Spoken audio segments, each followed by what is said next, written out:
Essa questão de sigilo é típico de ditador. Isso é medida ditatorial. Tá? A transparência é típica de um Estado de Direito com separação de poderes. E o contrário, as ditaduras que concentram o poder impõem sigilo. Então isso aqui é uma medida em linha com um Estado ditatorial. Pior ainda são os outros sistemas que validam essa medida. É o legislativo que valida, é o judiciário que valida, então é todo um sistema que já se coloca como ditatorial.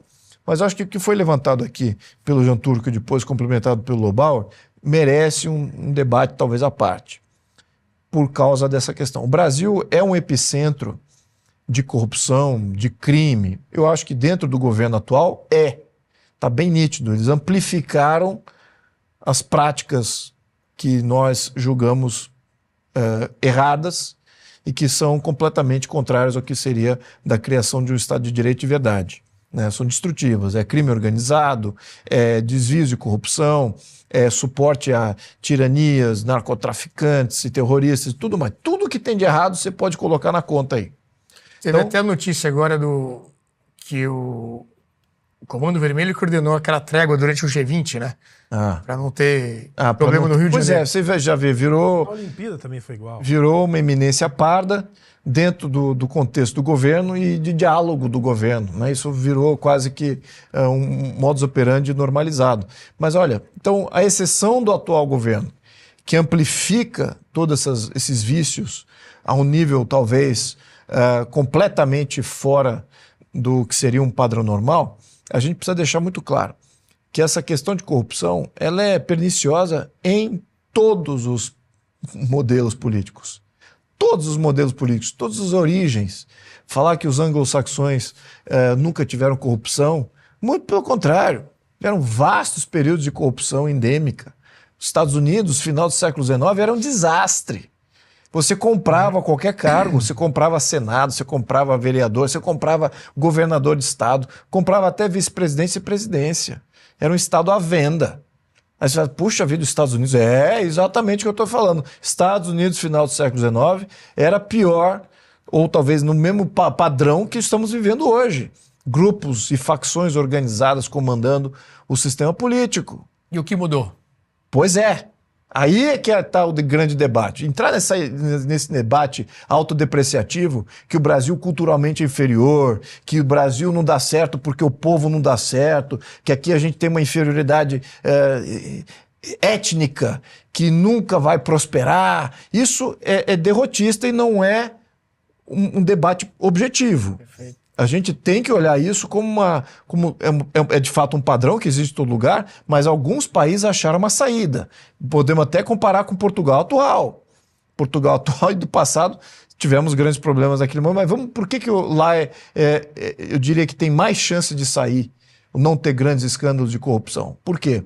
É pela sociedade? É pelo próprio sistema português? Não, é pela proximidade dos outros modelos políticos que estão ali, fazendo até um freio e contrapeso. Portugal faz parte da Europa e a Europa tem vários parlamentos.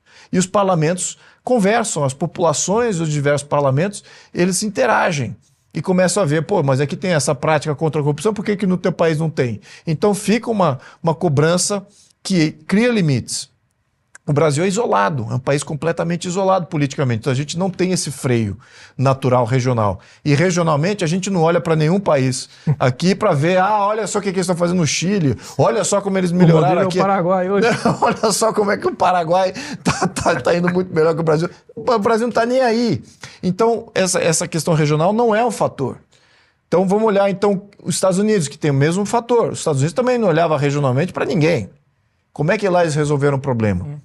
Que nos Estados Unidos tinha uma massa crítica de pessoas da sociedade, não do Estado, mas da sociedade, que se levantou no final do século XIX e falou o seguinte: se a gente não fizer mudanças políticas na estrutura política do país, Estados Unidos, o que estamos vendo hoje dos robber barons, lembra dos barões, grandes barões, os grandes oligarcas que faziam tudo, além das pequenas corrupções locais, isso vai ser o dominante, isso não é os Estados Unidos. Isso não é o que os fundadores dos Estados Unidos queriam.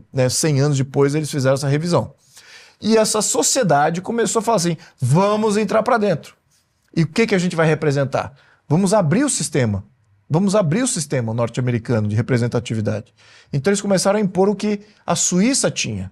Eles foram visitar a Suíça, final do século XIX, Estados Unidos, foi visitar a Suíça para ver como é que os suíços estavam fazendo. Porque o suíço já era uma sociedade completamente democrática, sem poder central nenhum, com plebiscitos, referendos, isso no século XIX. E eles impuseram isso nos Estados Unidos no nível local. Os estados dos Estados Unidos impuseram essas referendo popular. Veio da Suíça, então? Da Suíça. E da Suíça veio da onde? Da Suíça veio da Grécia Antiga. Quando a Suíça se independizou, ela também teve referências de como a Grécia se organizava e como é que eles viam o que seria um Estado democrático sem um poder central. A chave é essa, sem um poder central, sem centralização de poder. Que eles não queriam entregar poder a uma entidade, seja ela bélica, seja ela de justiça, seja ela de representação política, qualquer, vai ser tudo local e vamos definir ali no voto em praticamente apela. Você fala ali o que está sendo em voto e você vê a população, cidadão levantando a mão, sim ou não, e era ali que era definido. Até hoje em algumas cidades suíças é assim. Então, o que os Estados Unidos fez? Foi isso que mudou o sistema americano. Foi mudando a base dos estados e a representatividade dos estados, abrindo o sistema político pela sociedade. Não foi assim, o Estado veio e na sua graciosidade impôs aqui um modelo democrático. O Estado não impõe nada, o Estado impõe o que ele pode impor. E a sociedade precisa fazer um freio contra isso. E ela também tem que se impor. É por isso que eu tenho insistido bastante nessa história de mobilização social, de abrir o sistema político através da mobilização social. Não é pela grande magnanimidade de um grande líder que vai vir abrir o sistema. Pode até ser que aconteça. Pode até ser. Agora, o que vai funcionar, na minha opinião, a longo prazo, é a sociedade demandando. E esse processo, meus caros, da sociedade interferindo no modelo americano, demorou 40 anos. 40 anos, constante, de querer fazer os mecanismos certos. Aí precisa ter foco. Quais mecanismos? Né? Quais mecanismos? É isso que a gente está falando. Recall de mandato, referendo, plebiscito, candidatura independente.